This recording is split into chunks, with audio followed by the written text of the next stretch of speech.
Tere õhtust, Vaba Akadeemia kuulajad, mina olen Arvo Tuvikene, tulen Eesti Maaülikoolist ja viin teid täna kalade lainele ja alguses kõigepealt,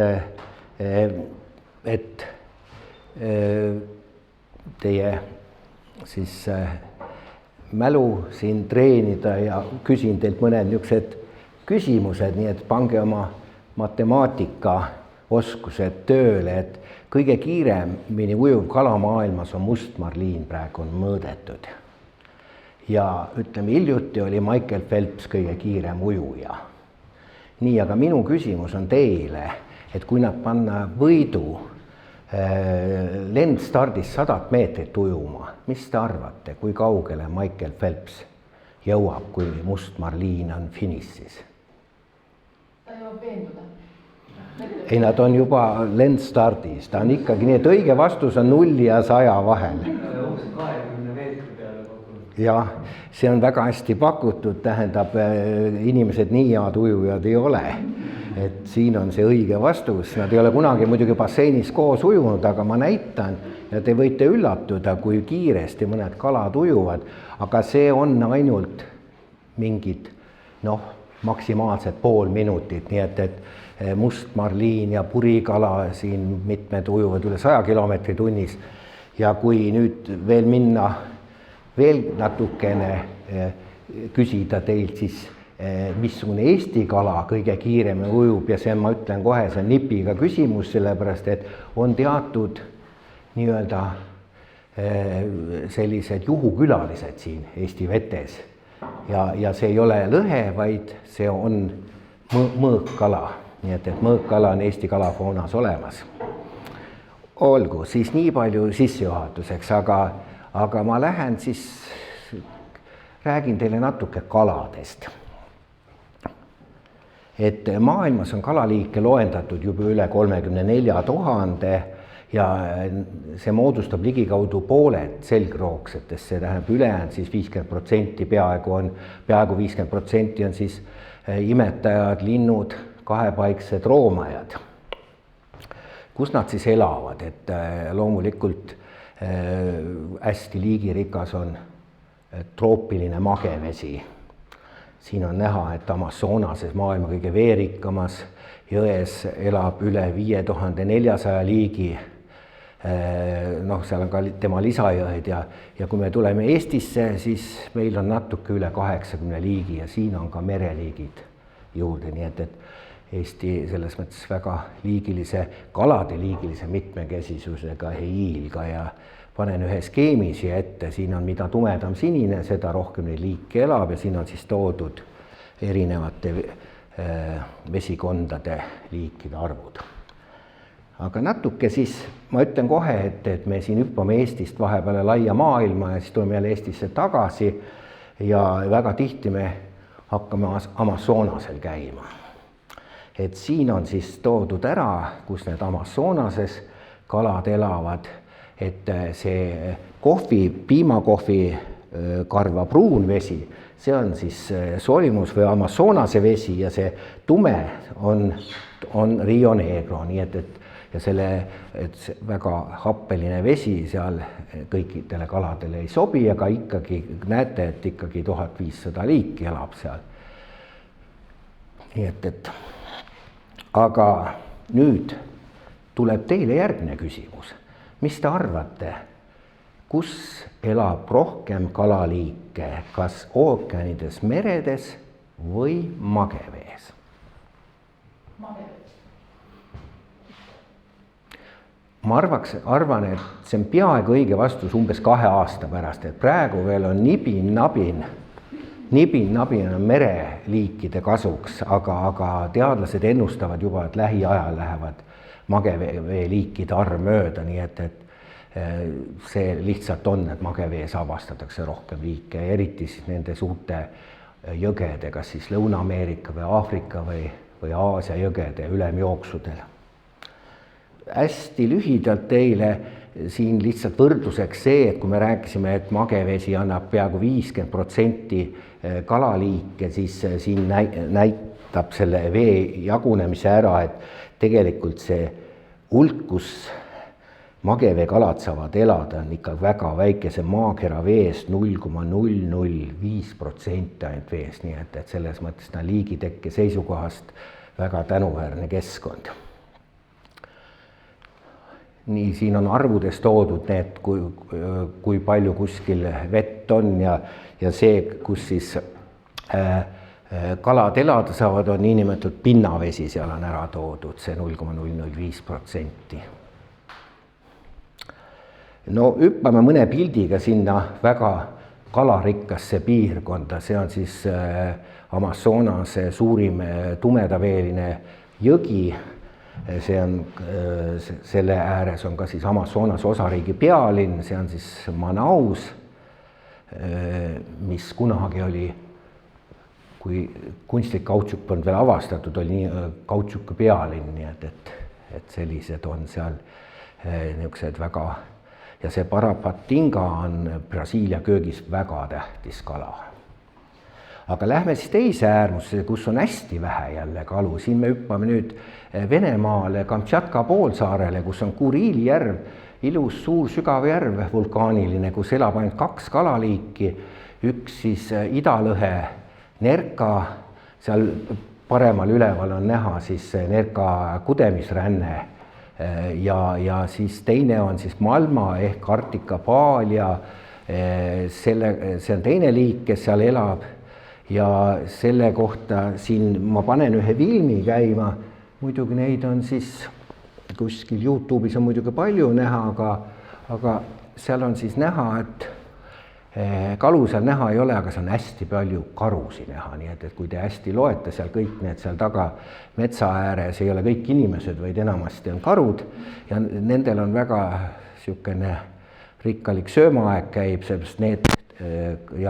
nerkad tulevad sinna kudema. Aga selle teise kalaliigi kohta, Malma kohta ma ütlen nii palju või siis Arctica paalia, et see on siis mageveekala, et kui te liigute kuskile väga põhja magevees, näiteks Gröönimaale või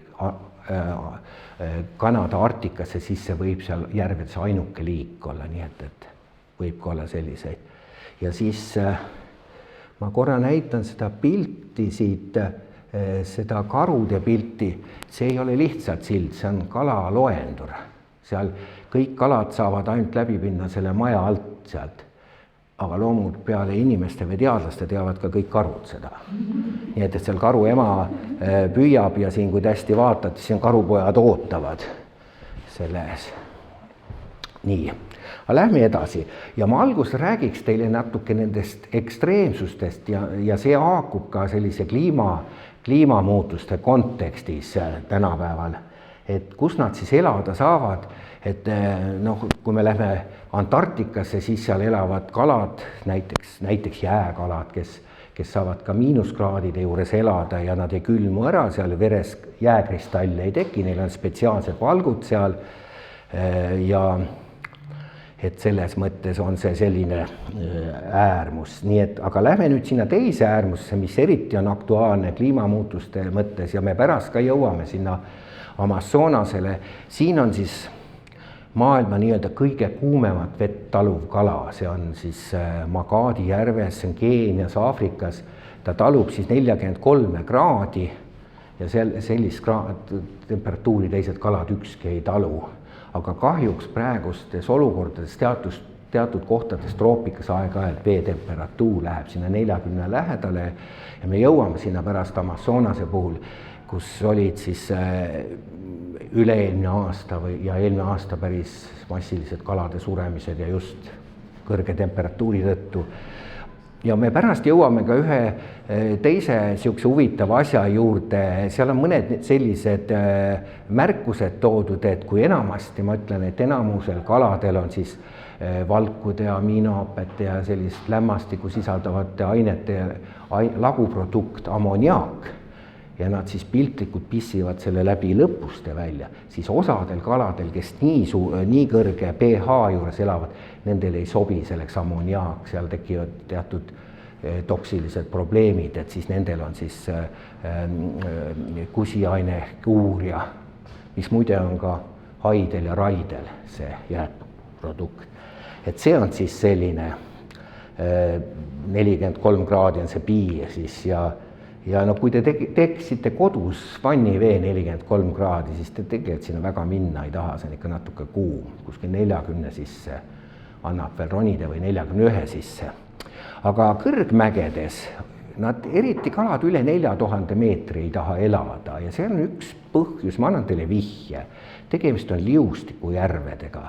Midagi on seal vees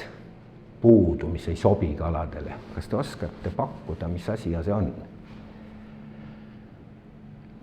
Seal on muidugi vähem hapnikku, aga seda ma õigeks ei loe, seda vastust. Nad on liustikujärved. See on siis, ja täpselt, seal on väga vähe soola, siis on sisuliselt destilleeritud vesi ja tegelikult ei sobi kaladele elada väga destilleeritud vees. Ja siin all on siis teine äärmus, kui soolases vees saavad kalad üldse elada, nad ei ela ei Surnumeres ega suures soolajärves Utah osariigis, aga vaata, see on seal sellistes soolastes järvedes, kus on 13,8 grammi liitris või see on siis ütleme 138 promilli see soolus, nii et 3 korda soolasem kui ookeanivesi, vaat seal saavad kalad elada ja all on siis see rekordkala või selline, kes kannatab ja see on selles mõttes veel huvitav kala, et kui te kõik teate esimest koera, kes kosmoses käis ja esimest inimest, kes käis kosmoses, tema on esimene kala, kes käis kosmoses. Ameerika kosmoslaevaga Skylab 3-ga. Nii, aga hüppame siis natuke selliste problemaatiliste teemade juurde. Üks on selline, mis on hapnikupuudus, kuna vees on palju vähem hapnikku kui õhus, siis sellega on aeg-ajalt probleeme. Ja ma toon siin mõned sellised näited kaladest, meie kaladest ja see on siis põhimõtteliselt rekordi omanik, kes võib elada sisuliselt, kui tal muid probleeme ei ole, siis ta võib elada jahedas vees ilma hapnikuta. Tal peab olema lihtsalt kogutud ainult varuaineid maksa ja siis ta vaikselt seda glükogeeni seal lagundab glükoosiks aga see naljakas või huvitav asi selle juures on see, et see laguprodukt on nagu veinikäärimine, tal tekib piiritus ja ta eritab selle läbi lõpuste välja ja see on omane ainult siis kokredele, nii hõbekogrele kui kuldkogrele. Ja näiteks ma panen siia ühe sükse väikse, see on tegelikult põhimõtteliselt kunstlik veekogu, vanasti pommiaukalamp pedjal ja seal kogred elavad ja seal kaob kindlasti hapnik ära talvel jää all. Aga jäävad ellu. Siis lähme edasi. Eestis on 3 kalaliiki, kes saavad hingata peale lõpuste mingi muu organiga. Üks on see vingerjas siin, kes vanasti või varasemalt peeti väga ka nii-öelda, kui ilma ennustamine väga täpne on, siis seda kala kasutati ilma ennustamisel. Tema, kui õhurõhk langes ja ilm läks kehvaks, siis tema läks aktiivseks. Nii et ta andis enam-vähem 1 päeva ette selle ennustuse ja tema siis sugulane hink ja nemad siis saavad mingi muu asja hingata ja see on sooltoru. Nii et kui vees kaob hapnik ära, siis nad teevad sooltoru puhtaks ja tulevad vee pealt pinnalt, võtavad õhku ja neelavad selle alla ja siin näete siis seda sooltoru pilti, kus on hästi palju verekapilaare. Sealt siis toimub see gaasivahetus. Need on siis nimetatud nii-öelda sekundaarsed õhuhingajad. Panen veel mõne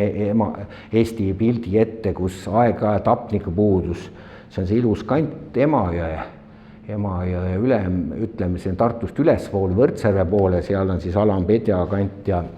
see kaugem jupp on päris Emajõgi või see ja need on niinimetatud vanajõed siin ja aeg-ajalt siis kalad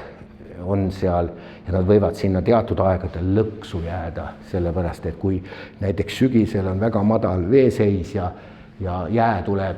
enne, kui vesi hakkab tõusma ja nad ei pääse sealt välja, siis nad võivad olla nii-öelda teatud kalad suures probleemis. Nii, aga lähme siis edasi. Ma näitan seda, see on nüüd Peipsis ja teiega võib-olla olete kokku puutunud selliste juhtudega, kui aeg-ajalt kas sagedamini Peipsi rannas või Võrtsjärve rannas on surnuid kalu päris massilised. Ja seal on siis, meie ka siin ütleme, et pakume,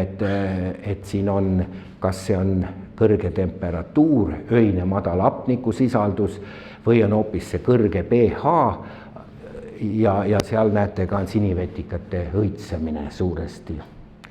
Panen siin ühe niisuguse sinivetikate pildi ette ja siin see microcystis aeruginosa on selline, kes toodab ka toksiine. Aga siis järgmine pilt on niisugune, ta on aastast 2002, aga te näete, siin on siis hapniku ja pH ööpäevane käik. Ja te näete, et siin on Y-telje peal on küllastusprotsent, ta võib olla, normaalne oleks on ju 100%, aga kui on väga intensiivne fotosüntees, siis ta läheb üle 100% ja öösel ta langeb siin näiteks selle Peipsi järvel langeb see madalale ja Võrtsjärves veel madalamale, et sellised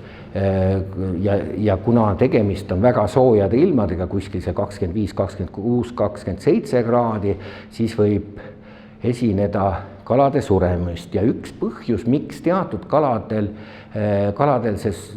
ütleme probleeme veel lisaks tekib, on see, et nagu ma ütlesin, kalad eritavad ammoniaaki vette, nende jääkprodukt on, aga nad saavad seda eritada ainult sellisel juhul, kui seal on vabu vesinikjoone. Ja kui te mõtlete nüüd, mis pH on, ta on siis vesinikjoonide negatiivne 10 logaritt, tähendab, et kõrge pH puhul teid vesinikjoone ei ole seal või on väga vähe, siis see ammoniaak hakkab kuhjuma ja see alumine näide on siis sellisest kuhjumisest ja ahvenlased, eriti kiisad, on väga tundlikud. Aga nüüd hüppame samaste probleemide juurde Lõuna-Ameerikasse. Me oleme käinud seal kolmel korral ekspeditsioonidel ja Amazonase instituudi kutsel ja siis me oleme uurinud seal mitmesuguseid asju, kaasa arvatud ja kuna ma näitan neid pilte sellepärast, et aastal 2023 oli sajandi põud, põhimõtteliselt 121 aasta kõige madalam veeseis. Nii lihtsalt mõned meie ekspeditsioonilaeva näete seal ja mõned kalad ja meie kolleeg Priit Singel siin ja nüüd me läheme, see on jõe keskel olev sellised ütleme saared ja järvekesed ja kujutage ette, nüüd see probleem ongi selles, see on see Anhavilase arhipelaag ja see on Rio Negro peal ja aeg-ajalt, kui see vesi seal nii palju kukub, seal tekib hästi palju selliseid suletuid veekogusi, kus kalad võivad lõksu jääda ja loomulikult troopilised kalad, väga paljud on harjunud selle madala hapnikusisaldusega, seal on väga palju neid, kes tulevad veepinnale hingama, aga vahel on see häda, et temperatuur läheb väga kõrgele. Ja siin on siis näidatud mõned joonised meil need vasakpoolsed näitavad temperatuuri ja pH on alumine ja parempoolsed joonised on siis Rio Negro omad, siis põhimõtteliselt on ikka üpris soe vesi, nii et üldiselt normaaloludes on seal ikka kogu aeg vesi kuskil 30 kraadi ümber. Ja kui me vaatame siis öösel hapniku langemist seal öösel, siis näiteks seal Rio Negro, seal kus see Prato järv on, seal langeb hapnikusisaldus alla 3 milligrammi liitris. Nii, kui me rääkisime siin nendest sekundaarsetest õhuhingajatest, vaat siis see kala on Amazonase selline sümbolkala, see on arapaima ja tema peab tulema saama veepinnale hingama, olenemata isegi sellest, kui seal vees on piisavalt hapnikku. Ja ta on seal Brasiilia köögis ja üldse väga kõrgelt hinnatud kala ja need kohalikud kalamehed oskavad muidugi teda väga osavalt püüda Nad põhimõtteliselt viskavad talle oda sisse, millel on nöör taga või niisuguse harpuuni moodi, siis panevad selle nööri sealt paadi alt läbi ja hoiavad teda vee all, sellepärast et see kala peab saama hingama tulla ja kui nad hoiavad seal teda vee all, siis nad põhimõtteliselt kala on võimalik ära uputada. Ja no muidu nad ei saaks seda 200 kilost kala paati tõsta. Ja see samane, noh, põhimõtteliselt seal sellised veekogud, siin on näha, et mitmed väiksed kalad, aga mitmed on nendest piraajad ja me näeme ka, ma räägiks mõne sõna siis nendest piraajadest ja piraajade sellisest, pigem on see nende ohtlikkus, pigem on see legend kui tõsi. Et neid, mõned on ohtlikud liigid ja see legend tegelikult läheb tagasi kuskile 20. sajandi algusesse, kui Ameerika president Theodore Roosevelt sinna külla kutsuti ja temale lavastati siis selline ütleme siis show, kui kohalikud kalamehed püüdsid siis need punakõht piraajad, just need samad, mis seal all on nimetatud lõksu, kuskile panid ta laguuni nii-öelda ja hoidsid ilma toiduta paar nädalat näljas. Ja siis, kui see president sinna saabus, siis pisati sinna üks lehmakorjus sisse ja see muidugi söödi väga kiiresti tühjaks. Tema läks koju, kirjutas reisikirja,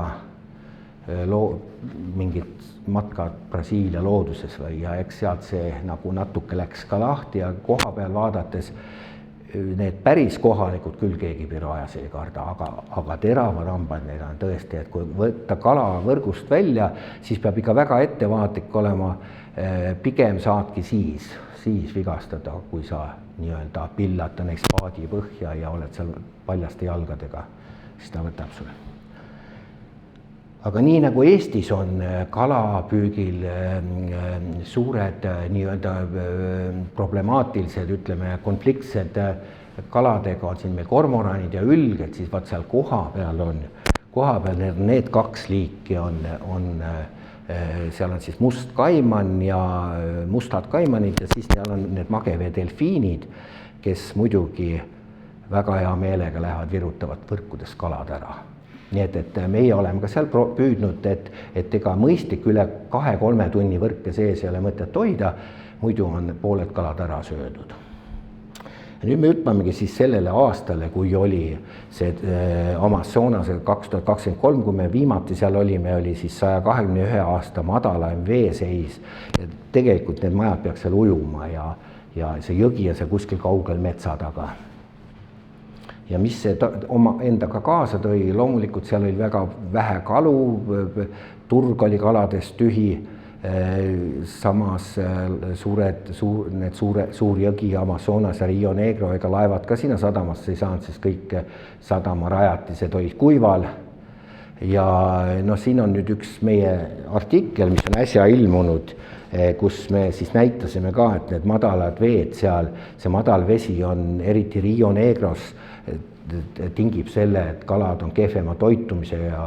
seal on mõõdetud nii-öelda tüsedusindeksid. See näitab, et mida need alumised jooned näitavad, et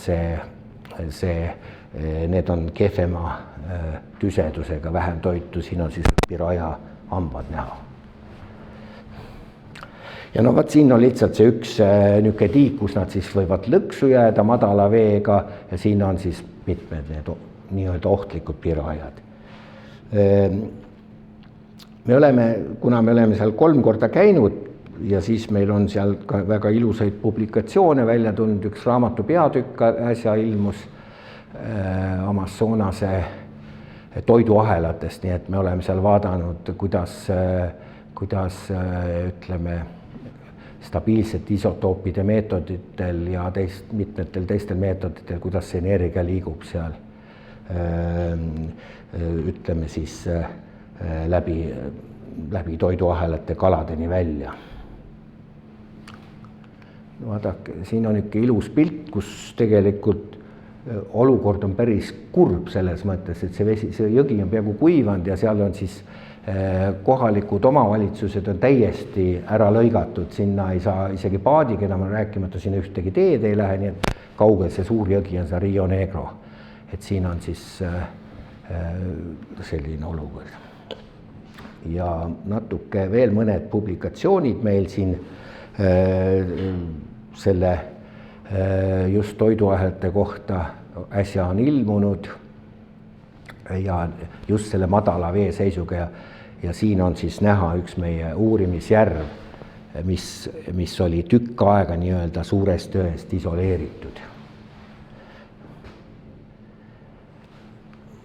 Nii, ma panen siin ühe filmi käima, ta pikk ei ole, aga seal te näete, et 2 kaimani ootab, see on nüüd looduskaitsealal olev selline välibaas ja see on meie uurimislaev seal ja siis ühel momendil sealt tuleb ka see roosa delfiin välja veest. Nüüd ta tuli sealt. Nii, aga läheme hüppame siis nii-öelda veereostuse mõju juurde veeorganismidele ja ma tegelikult väga palju räägin teile, mis on tänapäeval selline hästi aktuaalne ja on mikroplastiku reostus ja algus lähekski selle teemaga edasi, et no neid kokkuleppeliselt loetakse siis mikroplastikuks 5 millimeetri suuruseid osakesi või väiksemaid ja nad tulevad mitmesugustest allikatest, küll siis rõivastest ja kosmeetikast, autorehvidest, mitmesugustest tööstuslikest protsessidest. Siin on mul üks ingliskeelne pilt, kus on ka ära toodud, et kus nad siis tulevad, nii et sünteetiline tekstiil ja autorehvid on ühed põhilised allikad, aga loomulikult ka mitmesugused paatide, laevade värvid, samuti näiteks sealkandis siis igasugused kalapüügivahendid, küll siis võrgud ja noodad ja miks need plastid siis niimoodi halvad on, et nad on tulnud, et jääda ju siia ühiskondega või siin meil ega keegi neid, aga paljudele on neil pandud sellised lisaained, mis on algselt muutnud plasti, ütleme, omadused paremaks, aga mingi aja jooksul on siis leitud, et nad on ikkagi mingil määral toksilised, neid on siis hakatud keelustama ja ma mõnda näitan lähemalt, ma kõigi nende juures ei peatu, aga natuke siin nende tinaorgaaniliste ühendite puhul, mida pannakse laevavärvide sisse, aga nendel on üks halb omadus ja teine asi, mis on, et kui nad on kuskil vees, nad ise võib-olla ei ole nii kahjulikud, aga neil on omadus koguda oma külge teisi kahjulikke aineid, kas mingisuguseid kloororgaanilisi aineid või mingisugused õlidest ja naftast välja lekkivaid vesinikud ja mitmeid metalle või isegi bakterid ja viirused on leitud, et nad on niisugused nii-öelda transpordivektorid. Meie üks mõned aastad tagasi tehtud üks niisugune põhjalikum töö on plastikureostuse kohta, kätkeb endas siis Hiiumaa ja Saaremaa ümbrust ja seal me määrasime koostöös siis Tartu Ülikooli ja Eesti Maaülikooli tiim oli seal ja siis Brightoni ülikooli Inglismaalt plastikut vees ja setetes ja üldiselt oli näha, et kõige rohkem neid koguneb just sellistesse kohtadesse, kus on veevool väike, eriti need mererohualad. Ja loomulikult siin on suurused, mida väiksemaks läheb, seda rohkem neid on. Siis meie laboris on ka tehtud päris niisugune huvitav uuring mitte kaladega, vaid amfipoodidega, need on kirpvähid. Meil on siis nii-öelda oma liik ja siis meil on Baikali järvest sisse toodud üks tulnukliik, üks rändvähk, kes tõrjub seda kohalikku vähki välja ja see on väga edukas siin ja me oleme siis vaadanud, kuidas mikroplastik neid mõjutab ja mida ta siis tekitab. Ta tekitab siis sellist oksüdatiivset stressi, mis on üldiselt omistatud siis plastikut osadele väga tihti ja seal paremal pool seal on näidatud, missugust osasid nad siis sisse söövad ja missugused seal osalt teised on siis, mille nad väljaheidetega välja lasevad. Nii et see tulnukliik on kahjuks tõrjub meie oma vähki välja sealt Peipsist, nii et kui te lähete Peipsi rannikuvette, siis on see üks kõige levinum liik, ta on selline väike, aga siis meil on selline, ma panen siia ühe, meil on ka selline, kui jalgpalli lähevad kõik mängima, siis pannakse niisugune programm ja arvutab välja, kes viitsis joosta, kes ei viitsinud joosta, et meil on ka see vähkidega, kes kui palju ujus ja kas ta ujus ikka piisavalt ja lihtsalt selle plastiku mõju oleme sellega uurinud. Siin on, nad söövad väga paljud plastikud fluoresseeruvad, nii et neid on väga lihtne fluoressentsmikroskoopide all vaadata. Aga nüüd ma näitan, see on ka plastikosa, tegelikult on see siis hästi palju on laevadele ja paatidele pandud selliseid värve peale, mis põhimõtteliselt peaks sinna mingi pealiskasvu ära hoidma, nagu kas, et sinna molluskid ei kasva ja vetikad ei kasva. Ja üks selline aine või ainete grupp on nii-öelda dinaorgaanilised ained. Neid on sinna pandud juurde, aga nüüd see albasi on, üldiselt on, see joonis näitab, et tegelikult läheb Läänemerel hästi, et see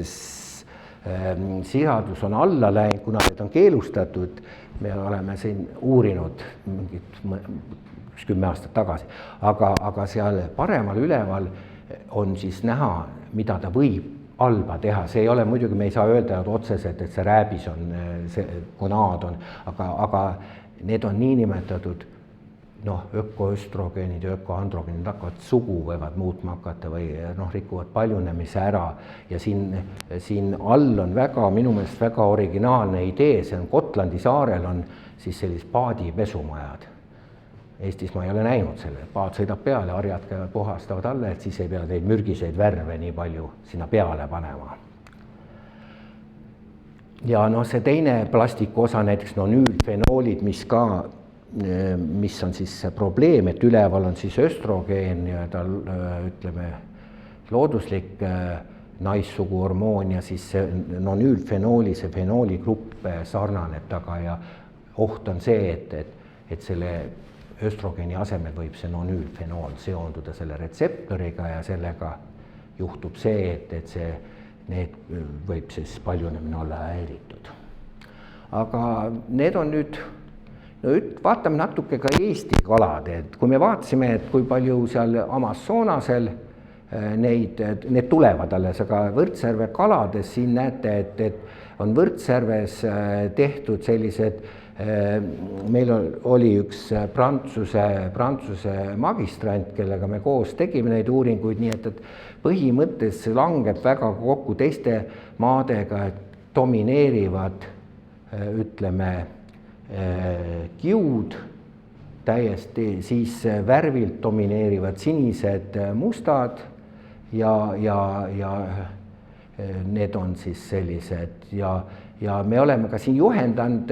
gümnaasiumite lõputöid või mitte lõputöid või need uurimistöid, et siin on tegelikult päris ilus töö, mille tegi siis Tartu Jaan Poska gümnaasiumi, siis ta oli vist 11. klassi õpilane ja siin on väga ilusasti demonstreeritud, kui palju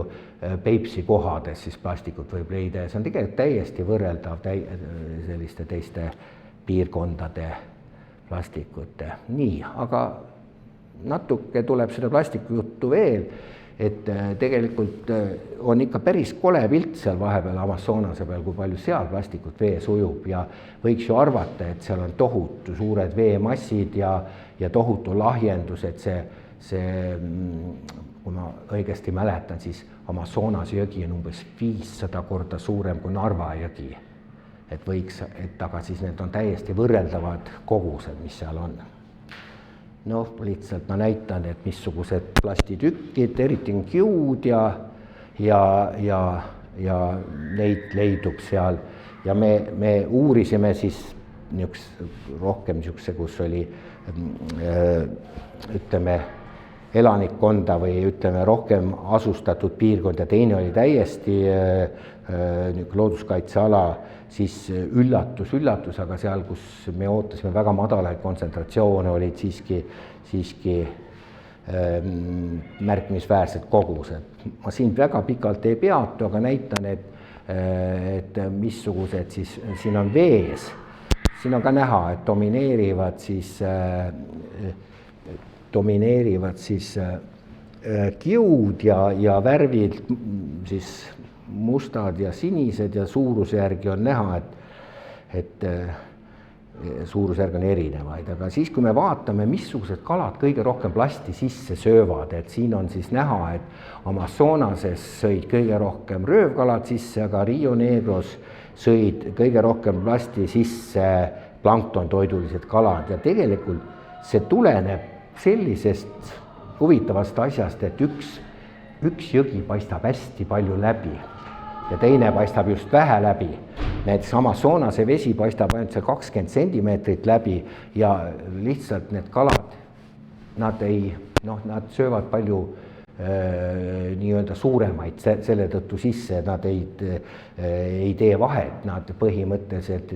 ajavad selle toidu ja plastiku segamini ja see on üks peamine põhjus, miks need söövad neid. Ja siin on rohkem, me lähme juba plastikust ära, aga siin on siis näidatud see plastikute ka nii-öelda, mis värvi nad on ja kuidas erinevad toitumistüübid ja all siis on näidatud, et tegelikult meil on aparatuurid, me saame ära määrata ka, mis plastik see on, et siin on siis all toodud protsentuaalselt, mis tüüpi see polümeer seal on. Aga nüüd hüppame, see on see Manaus ehk Amazonase pealinn ja nagu ma ütlesin alguse, et väga palju plastikut tuleb autorehvidest, eriti nüüd sünteetiline kautšuk, aga see kunagi oli siis nii-öelda, kui looduslik kautšuk oli valitsev, tema oli siis selle Amazonase või selle, ütleme, loodusliku kautšuki pealinn ja see kuulus ooperiteatri ümbrus on ka tänapäeval on ka kautšukiga kaetud ja kummiga, et siis autod väga suurt lärmi ei teeks, et seal, kui keegi parasjagu mingi etendus käib. Aga nüüd ma hüppan tänapäeval sellise teema juurde, mis ka on oluline selles mõttes mikroplasti seisukast, aga ma näitan teile, et suitsufiltrid, nad koosnevad, need filtrid atsetsaatselluloosist, mis on tegelikult, mis teeb selle ilusaks valgeks, aga samast on väga raskesti lagundatav. Ja siin on näha, et tegelikult üle 10 aasta võib see laguneda, kuna ta ei ole eriti söödav nii-öelda bakteritele ja seentele. Ja kui te näete sihukest pilti jälle internetis, siis ma saan sellest ideest aru, miks nad seda teevad, aga see on ikkagi võltsitud pilt, see ei ole õige pilt. Sihukest asja ei ole võimalik, eriti sihuke röövkala, nagu seal näha on. Nii, aga hüppame nüüd hoopis sihukese huvitava teema peale, et kuidas siis kalade suhtlemist veereostus mõjutab ja selleks, et sinna jõuda, me natuke siiski peame teatud teooriat rääkima, et milliste meelte abil siis kalad informatsiooni saavad. Meil on siis paljud samad meeled, mis meilgi inimestel on, et aistmine, kuulmine, küljejoon on väga sarnane või mingi, ütleme, anatoomiliselt väga sarnane kala kõrvale, kompimine, nägemine, maitsmine, väga paljud kalad tunnetavad ka mitte meil, aga nõrka elektrivoolu, nagu näiteks haid ja raid ja no siin on üks latika pilt ja lihtsalt on pandud see sellepärast ette, et pikka aega tegelikult arvati, et ega kalad hästi ei kuule, sest neil ei ole ju kõrvu. Pildi peal kõrvu ei ole, siis kõrvu ei ole, aga tegelikult on neil sisekõrv olemas ja vesi on väga tänuväärne keskkond tegelikult kuulmise suhtes. Vees liigub heli 5 korda kiiremini kui õhus ja ta sumbub seal väga aeglaselt. aga inimesega võrreldes siiski peab ütlema, et kalad selliseid sagedusi ei kuule väga või on seal erandeid, aga nad enamiku kaladel jääb see kuulmisvahemik kuskile sinna 20 kuni 1000 hertsini ja inimese kuulmissagedus on seal sulgudes toodud. Aga nüüd viimasel ajal on leitud, et väga paljud kalad kuulevad infraheli ja nad kasutavad seda, nad ise tekitab, see ujumine tekitab infraheli ja nad kasutavad seda nii-öelda ka parves ujumiseks ja mõned erandid siin kuulevad jälle eriti kõrgeid helisid, aga ma näitan siin, see on kala sükene kõrvaehitus, seal on siis see kuulmekivi ehk otoliit, mille siis helilaine paneb liikuma, see ärritab neid juusrakkusi, mis seal ka paremal pool on selle skaneeriva elektromikroskoobi all ja siis on siin need otoliidid. Nii et aga nüüd selline üldistus on see, et kalasi võib jagada põhimõtteliselt siis kehvadeks kuuljateks ja tegelikult need jagunevad ka omakorda kaheks, nii et kellel, ütleme, hea kuulmise eeldus on see, et kalas on õhku. Kui õhku ei ole ja enamasti enda ujupõies, siis kala on väga kõva kuulmisega ja sellepärast, et see veetihedus ja kalatihedus on küllalt sarnane, see helilaine lihtsalt läheb kalast läbi, et ta peab kuskile põrkama ja kui ujupõis esineb, aga ta ei ole ühendatud sisekõrvaga, siis nad on niisugused vahepealsed kuuljad ja need eriti head kuuljad on seal alumises plokis, need on siis karpkalalased ja mitmed eringalised ja sägalised ja hinklased ja ma näitan siis lihtsalt nendel headel kuuljatel on ühendatud siis see ujupõis kõrvaga, kas Weberi aparaadi kaudu, nagu on seda siin karpkalalastel või heeringal on siis selle jätke kaudu. Nii, panin siia ette need kalade maksimaalsed kuulmisulatused ja siin on jaotatud siis kuulmisgeneralistideks ja kuulmisspetsialistideks ja kui me natuke sellest mürast pärast räägime, siis need kuulmisspetsialistid on rohkem mõjutatud, nii et kui mingit mõju otsida, siis tuleb nende hulgast just otsida, sest nemad kasutavad oma head kuulmist ikkagi kas siis röövlite eest ära põgenemiseks või toidu leidmiseks või üldse orienteerumiseks. No siin on üks graafik toodud, et siin on näidatud hästi nõrka heli, kuuleb siis hõbekoger ja sellist hästi ja madalaid helisi, aga kõrgeid helisi kuuleb siis aloosa, kes on heeringa sugulane ja tema on õppinud seda või ütleme siis evolutsiooniliselt omandanud selle oskuse, kuna tema peab ära tundma delfiinide need ultrahelid, kes neid jahivad. See skaala ma lihtsalt juhin tähelepanu, et vees ja õhus ei lange see detsibelli skaala kokku. Nii, hästi aktuaalne on võt see teema praegu, nii et tuulepargid ja meretuulepargid, ma ütleksin niimoodi, minu isiklik seisukoht on see, et kui nad on valmis, siis nad ei häiri neid kalu, aga nende ehitamise käigus võib olla see just see rammimise müra nii kõva, et seal võib see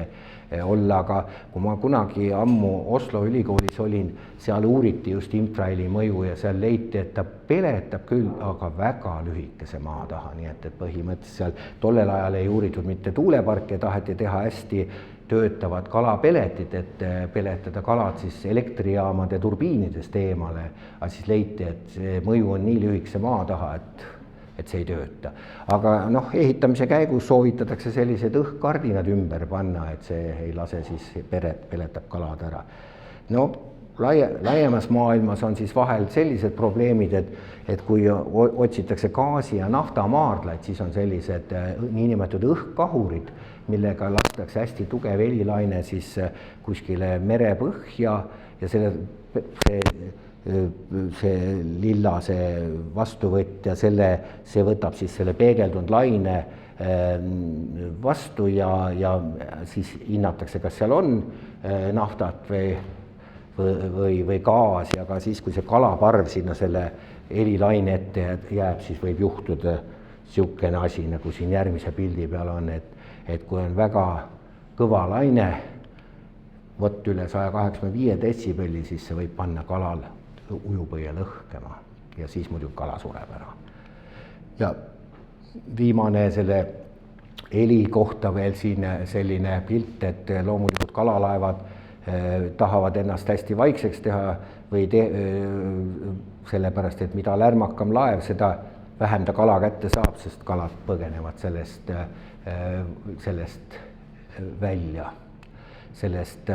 piirkonnast, enne kui see traal näiteks sinna jõuab. Aga te kõik olete kuulnud, et kalad on tummad ja nüüd ma natukene kummutan seda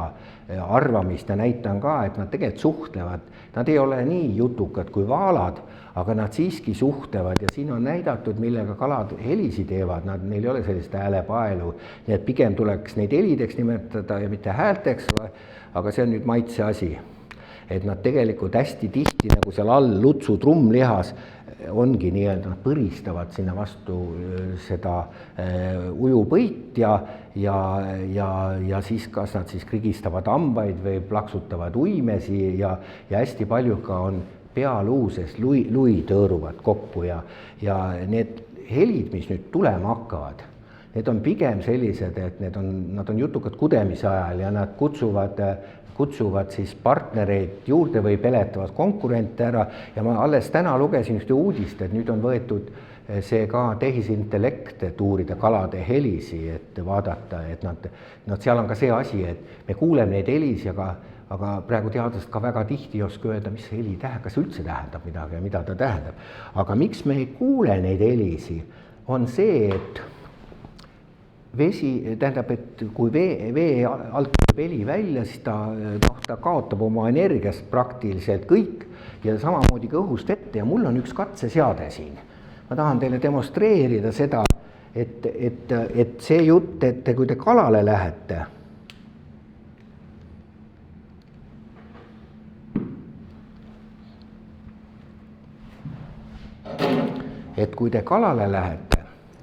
siis tegelikult te võite suhtes mitte väga kõvasti rääkida, et teie jutt ei jõua vette, aga kui te seal niimoodi paadi põhjas koputate, aga ma näitan nüüd, mul on 2 teelusikat, et kui ma löön siin vee peal kokku, praktiliselt kõlaritest heli ei tule, aga ma köön, et see on siis see 99,9% läheb kaduma ja see töötab mõlemid pidi.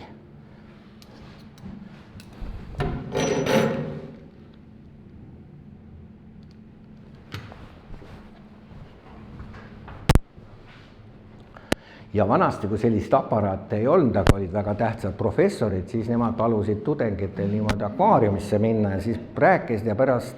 küsisid, mis ta kuulis, aga siin on väga kuulus, eriti pärast tuleb juttu see Karl von Frisch, tema on Nobeli preemia saanud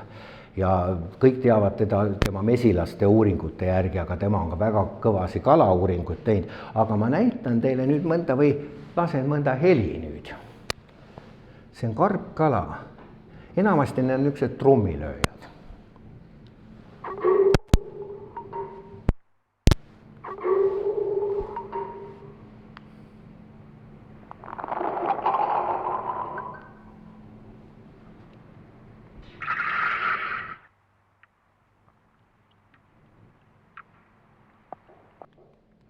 Nii, järgmine karpkala sugulane, karpkala on linask.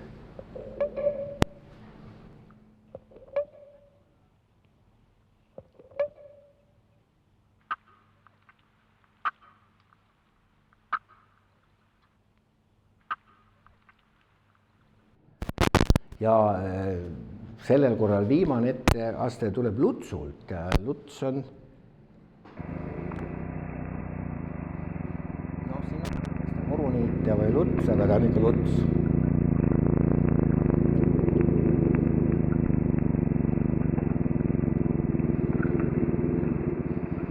Nii, aga läheme nüüd,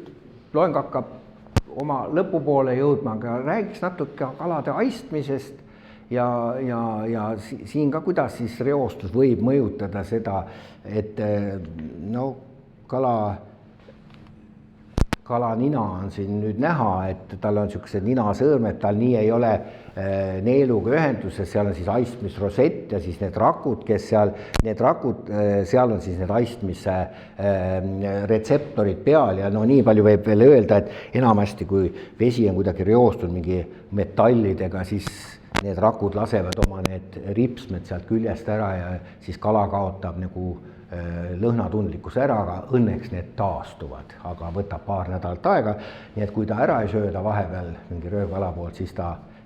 kasvatab tagasi need. Aga siin on siis näidatud, kui palju on kalaninas need retseptorrakke ja siin tegelikult on ikkagi üpris konsensus, et mida rohkem neid on, seda parem ta lõhna tunneb ja siin all on võrdluseks toodud mõni imetaja ka. Et muidugi päris otse neid võrrelda ei saa, sest et kalad tunnevad neid lõhnasid, mis on vees lahustunud olekul ja meie või inimene ja koer tunneb neid, mis on ikkagi nii-öelda gaasilises olekus. Aga siin on siis seesamane professor, kes seal siis seda uuris, kuidas tudeng kuuleb vee all heli ja aga siin tema on ühe huvitava asja avastanud, see on kalade alarmreaktsioon, see on siis niimoodi, et teatud kalade, eriti karpkalalastel ja siis teatud sägadel on nahas sellised rakud, nii-öelda alarmaine rakud, kus ta seda ainet ise välja lasta ei saa. Aga näiteks kui röövkala teda ammustab ja sealt lekib see aine välja, siis see lõhn annab teistele, ütleme lepiskaladele, eriti sama liigi isenditele infot, et oht on lähedal. Ja ma näitan teile ühte filmi. See on siis niimoodi, et siin on kogred. Ja kogred, algus nad otsivad süüa ja vaadake, mingil momendil nad lähevad selliseks tihedaks parveks alla kokku ja siis nad satuvad paanikasse ja tegelikult selline kalade tihedasse parve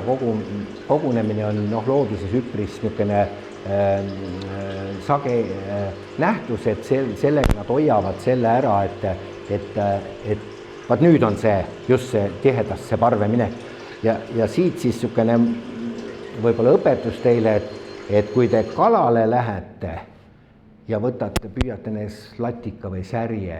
kinni, et siis kui te tahate tagasi lasta, siis peate hästi ettevaatlikult, et ta tervelt nii-öelda sinna vette saaks, siis kui tal see ainet sealt katkisest nahast välja lekib, siis te tükk aega neid kalu kätte ei saa. Et ja noh, siis ma nüüd natuke näitan, et ega neid nii lihtne ei ole ka uurida kalade lõhnatundlikkust, no muidugi võib ju käitumiskatsed, aga siin on siin niisugune peenem elektrofüsioloogiline aparaat Norras. Seal üleval on siis graafik näha, et kui ta lõhna ei tunne, on siis niisugune sirge, kui ta siis saab mingi lõhnasignaali, siis viskab seal mõne millivoldi ülesse.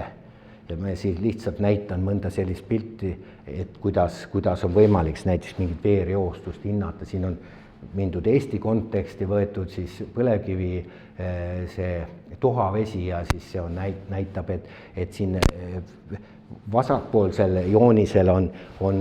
ilma reostuseta ja seal on nüüd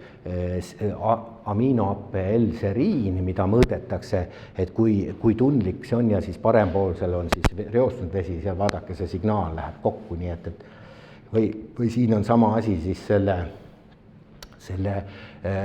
kunstliku alarmainega, üks hüpoksantiin. Aga see huvitav on selle asja puhul, selle alarmaine puhul see, et päris puhtalt seda ainet keegi veel purki pannud ei ole. Mina olin ka Norras väga pikalt üritasin panna, aga ei õnnestunud. Ja nüüd teile küsimus. Ma rääkisin siin veereostusest. Meil on Eestis üks mürgine kala. Looduslikult mürgine kala. No oskate pakkuda. Ta on teatud olukordades mürgine, ta ei ole nii-öelda, ja see on ma annan vihje, see on meie aastakala praegu. See on angerjas. Ja angerjas tema veri on mürgine, sellepärast angerjad nii-öelda ka toorelt ei sööda. Aga põhimõtteliselt see mürgisus on siis, kui see angerja veri saaks inimese verega kuidagi kokku, nii et ja sellega on võidetud Nobeli preemia. Et Prantsuse arst Charles Richet ta uuris seda just selle angerja mürgise verega ja see tekitab anafülaktilist šokki. No see on sama, mis kui erilased või mesilased nõelavad, läheb paiste ja siuke. Ja see oli viimane slaid või tegelikult see on viimane slaid. Ja, aga tänan kuulamast.